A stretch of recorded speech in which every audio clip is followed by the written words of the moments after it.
continuar nos abençoando e fortalecendo. É sempre uma alegria estarmos aqui.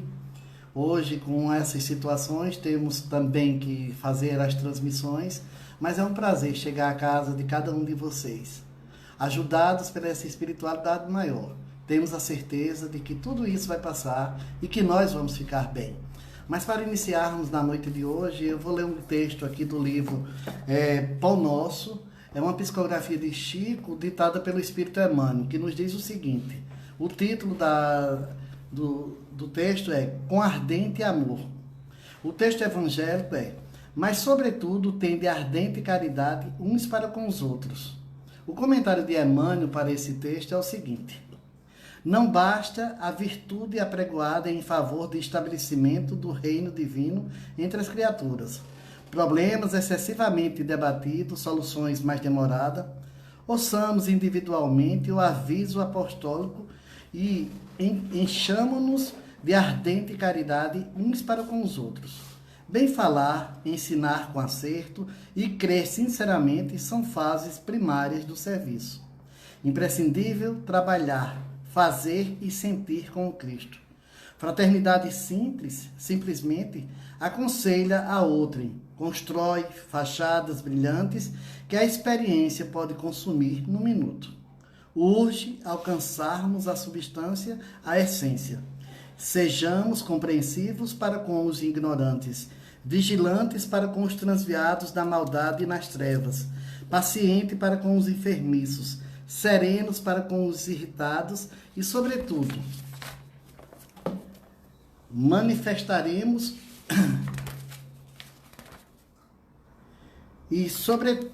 manifestaremos a bondade para com todos aqueles que o Mestre nos confiou para os ensinar de cada dia. Raciocínio pronto, habilitado a agir com desenvoltura na terra, pode construir patrimônio valioso. Entretanto, se lhe falta coração para sentir os problemas, conduzi-los e resolvê-los no bem comum, é suscetível de converter-te facilmente em máquinas de calcular. Não nos detenhamos na piedade teórica. Busquemos o amor fraterno, espontâneo e puro. A caridade celeste não somente espalha benefícios, irradia também a divina luz. Nós escolhemos esse texto porque hoje eu gostaria de falar um pouquinho sobre caridade. Nós sabemos que hoje esse termo está sendo muito usado, mas muitas vezes equivocadamente. Nós sabemos que a caridade real está muito diferente e muito distante da caridade que as pessoas acham que está fazendo. Se nós pensarmos um pouco mais, a gente vai ver o seguinte: hoje, quando se fala em caridade, a gente pensa muito na doação material. A gente acha que dá uma ajuda a uma criança que bate na nossa porta, a uma pessoa que está faminta, a gente acha isso caridade. Mas a gente sabe que isso não é caridade. Isso é fraternidade. Nós estamos nos sensibilizando com essas pessoas e estamos praticando um pouco da fraternidade. Achamos também que quando nós estamos agindo em prol das outras pessoas, buscando ajudas, buscando alguns mantimentos ou roupas e distribuindo com uma comunidade, achamos que estamos fazendo caridade. Isso não é caridade, isso é filantropia. E nós esquecemos da verdadeira caridade. Jesus, se a gente for um pouco atrás e falarmos de Jesus, a gente vai ver exatamente o que Jesus fez. Jesus fez caridade. Por quê? Jesus transformou pessoas. E caridade é você transformar. Quando você pratica a caridade comum que as pessoas acham que estão fazendo, que nada mais é do que uma filantropia, a gente está colocando alguma coisa na mão daquelas pessoas, mas não estamos transformando a vida. Quando você dá um prato de comida ou uma roupa a uma pessoa que está na rua, você mudou a vida daquela pessoa? Não. Você saciou aquela fome naquele momento. Você vestiu naquele momento. Jesus fez o contrário. Jesus transformou a vida das pessoas. Todas as pessoas que passaram por Jesus foram transformadas. E a gente vê o exemplo mais claro e evidente, que é o de Maria de Magdala. Que essa teve a sua transformação profunda. Tivemos tantos outros exemplos, mas a gente vê que quando se fala em Jesus em termos de caridade, esse termo não é usado para aquelas coisas que Jesus fazia, como a multiplicação dos pães, como a transformação da água em vinho, naquele casamento em Canaã. Então a gente vê que isso aí Jesus não frisava. Por quê? Porque Jesus não estava preocupado em transformar momentos.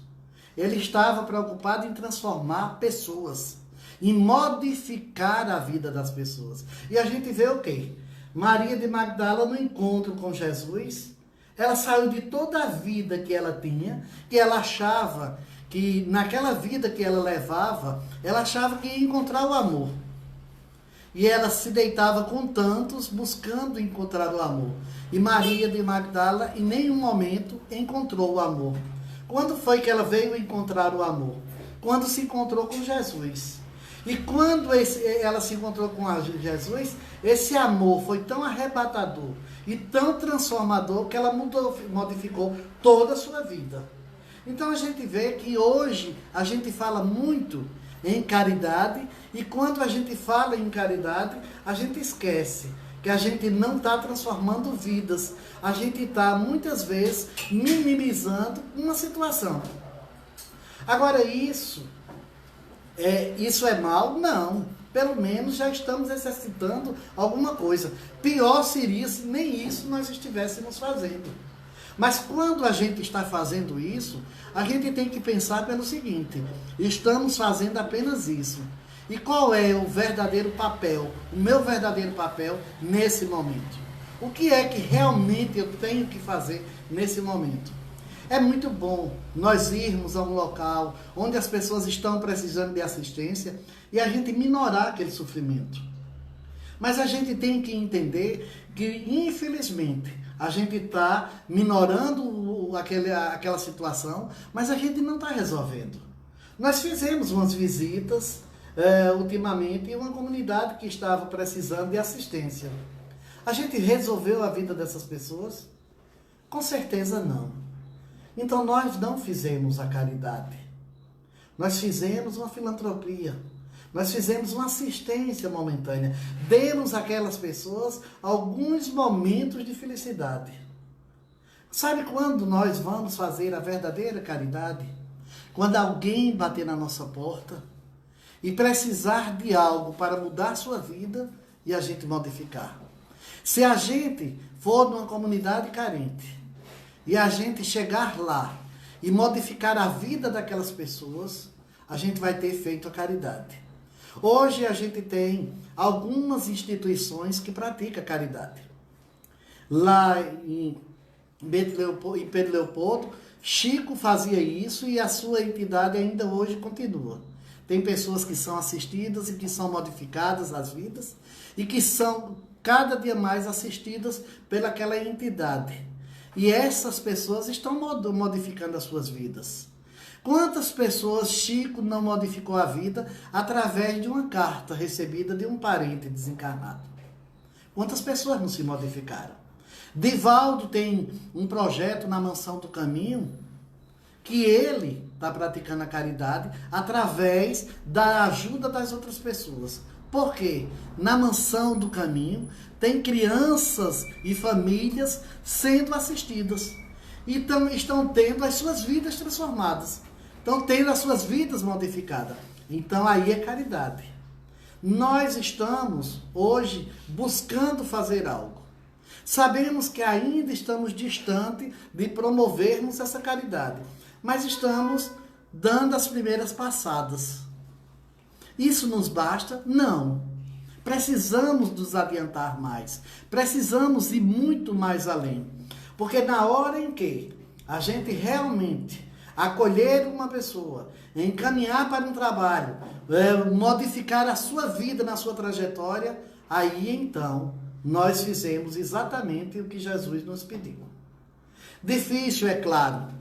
A gente tem no livro Ave Luz, tem um relato de Judas Iscariotes, que um dia ele estava muito perturbado porque não estava fazendo tudo o que deveria fazer. E ele modificou sua vida e começou a dar esmolas, a dar roupas, a levar assistência às pessoas. E ele chegou um momento que aquela assistência, ela também se expandiu tanto que chegou a outras cidades. E Judas achou que já estava fazendo tudo o que devia fazer. Então, em um determinado momento, na cidade em que ele estava, está tendo uma festa. E nessa festa chega uma pessoa que está com lepra, que naquela época era a doença em voga que todo mundo tinha medo. E bate na porta de uma estalagem e o dono daquela estalagem diz que não pode acolhê-lo. Uma porque não tem local, não tem um cômodo para que ele possa ficar, e outra porque os policiais estavam o procurando e que naquele momento quem tinha essa doença não podia estar transitando em público para não passar a doença a outras pessoas. Mas o dono da estalagem lembrou-se que Judas estava hospedado lá e bateu na porta de Judas. E quando bateu na porta, que o homem disse que tinha aquela pessoa precisando de assistência, precisando de um local para dormir, Judas não gostou. Se sentiu mal com o mau cheiro do homem que estava perdendo partes do corpo por conta da doença e não o aceitou, mandou que se retirasse. Então, no dia seguinte, ele começa a entrar em desespero. E ele procura Jesus. E diz a Jesus: ontem eu podia ter feito algo, mas na hora eu não consegui. Eu achei que a caridade era só para com as pessoas que eu pudesse assistir de alguma forma. Aí Jesus diz para ele que ele teve a oportunidade de realmente praticar a caridade e não se dispôs. Aí ele disse: mas a minha consciência poderia ter me alertado para isso. Eu podia ter tido algo nesse momento que me alertasse a essa situação. Aí Jesus disse: a nossa consciência é o nosso juiz. E o juiz só pune depois do ato acontecido. Então a gente vê o seguinte: muitas vezes nós temos muita boa vontade, queremos muito as coisas, mas na hora que somos testados, na hora que é realmente para a gente fazer, a gente fica encontrando desculpas. Ou eu chamo essa realidade para hoje, essa situação para a nossa realidade hoje. A doença naquela época era lepra, a doença nesse momento é Covid. A doença nesse momento é Covid. E quantos de nós não estamos deixando de praticar a verdadeira caridade porque estamos com medo do Covid? Porque não queremos nos misturar com os outros para não contrair a doença? Quantos de nós estamos isolados? E eu digo nós, principalmente nós espíritas. Estamos isolados sem receber muitas pessoas em nossas casas para atendimentos fraternos, para atendimentos de todas as situações, porque temos medo da Covid. Será que mais uma vez a gente vai bater a porta na cara da caridade? Será que mais uma vez nós vamos nos enclausurar no nosso egoísmo? Porque se nós não estamos acometidos da doença, é porque nós somos filhos privilegiados de Deus? Com certeza não. Cuidado temos que ter. Precauções temos que tomar. Mas se existe uma precaução que a gente não precisa tomar, é a precaução do amor, da prática do bem. Essa precaução a gente não precisa. A gente tem que fazer e tem que chegar aonde a necessidade está. Às vezes a gente fica, muitas vezes, perguntando, mas o porquê de tantas coisas. E Essa semana eu estava conversando com uma pessoa e disse, não, mas você tem essa opinião porque você não é da saúde e não está na linha de frente. Eu disse, mas nem todos que são da saúde e que estão na linha de frente contraíram Covid. E nem todos que estão enclausurados em suas casas, sem nem receber visita, está livre da Covid. Então, eu só vejo uma coisa numa situação dessa. Cuidados temos que ter. Precauções, mais uma vez, eu volto a dizer, temos que ter. Mas a gente também tem que ter um coração batendo e pulsando em prol do outro. A gente tem que saber que mais importante do que qualquer pandemia, de qualquer situação dessa, o mais importante é o nosso irmão necessitado. E a gente mais uma vez está esquecendo. Quando Jesus diz no seu evangelho, quando deste de comer a um irmão que estava com fome, foi a mim que destes. A gente esquece disso. Por quê? Porque a gente se lembra muito bem de Jesus quando estamos em necessidade. A gente se lembra de Deus quando estamos em necessidade. A gente se lembra de que a fome é ruim quando a fome bate na nossa porta. E olha que com relação à fome, eu sei muito bem o que é isso. Então, meus irmãos, vamos começar a pensar diferente. Vamos começar a entender que na vida nós temos dificuldades e problemas, é claro, porque estamos aqui exatamente para nos melhorarmos. Mas a gente também tem a oportunidade de crescimento. Nós temos a oportunidade de minorar, de diminuir a dor do outro. Porque você apenas enxugar a lágrima, mas não procurar saber de onde está vindo essa lágrima, o que é que está acontecendo, não vai adiantar nada. Não adianta cobrir um corpo nu se você não está ali também acalentando um espírito em desespero. E olhe que muitas vezes o que nós estamos precisando não é de uma roupa, não é de uma comida. Na maioria das vezes, a gente está precisando de um ombro amigo, de uma pessoa que nos escute, que abra os seus braços e nos aceite e nos receba. É isso que muitas vezes estamos precisando. E é isso que está faltando, não só na sociedade, não. Muitas vezes isso está faltando dentro das nossas casas. Então vamos ver diferente. A vida está aí para ser vivida, mas ser vivida com toda a sua pujança, com toda a sua força. Nós não estamos aqui apenas em uma viagem de passeio, não. Nós estamos aqui exatamente para construirmos algo de positivo. Ser solidário e ser filantrópico é muito fácil. É muito fácil eu me solidarizar com uma pessoa que está passando por uma dificuldade. Mas eu faço aquela pequena ação ali, sigo o meu caminho e não olho mais nem para trás. E quantas vezes nas nossas vidas, uma pessoa chega e bate na nossa porta e a gente dá ou um alimento, ou uma moeda, ou seja lá o que for, não porque estamos sendo solidários com aquela pessoa, apenas estamos querendo nos livrar daquela pessoa que está na nossa porta. Quando eu estou dizendo isso, alguém pode dizer, isso não acontece comigo. Eu sei, tem muita gente que está evoluída e já não passa por isso.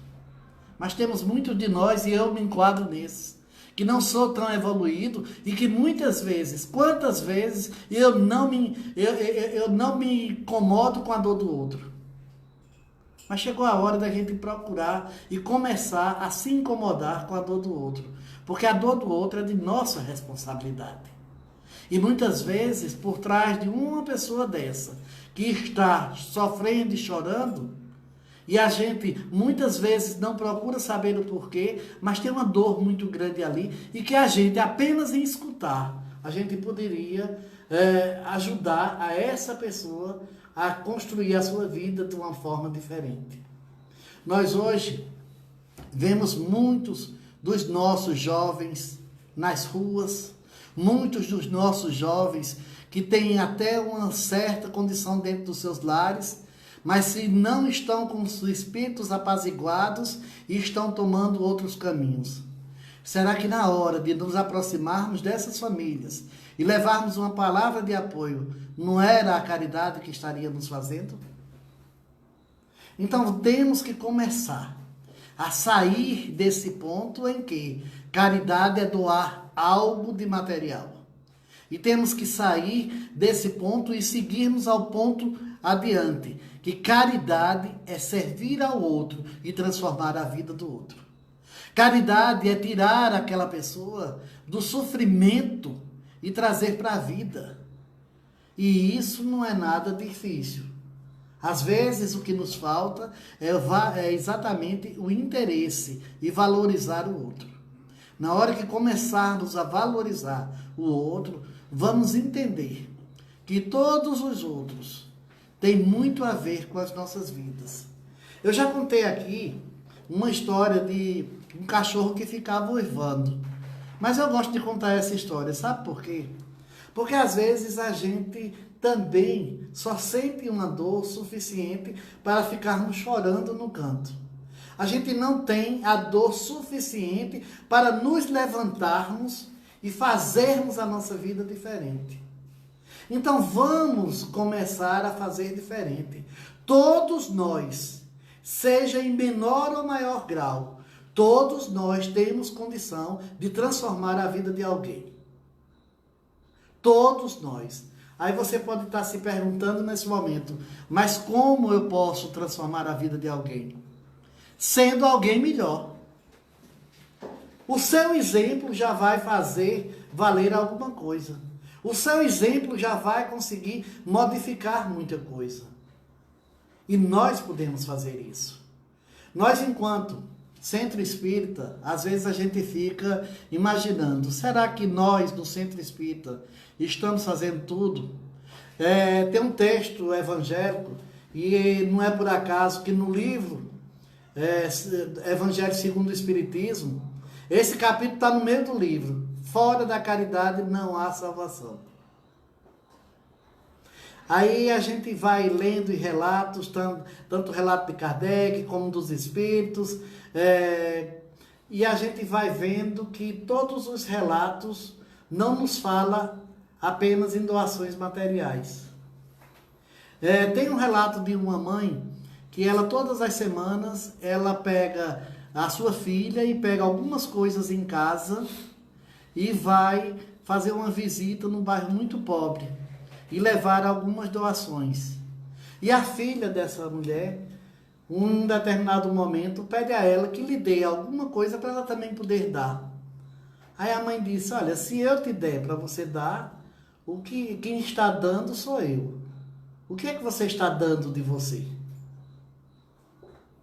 Então, às vezes, a gente fica também nessa mesma posição dessa moça.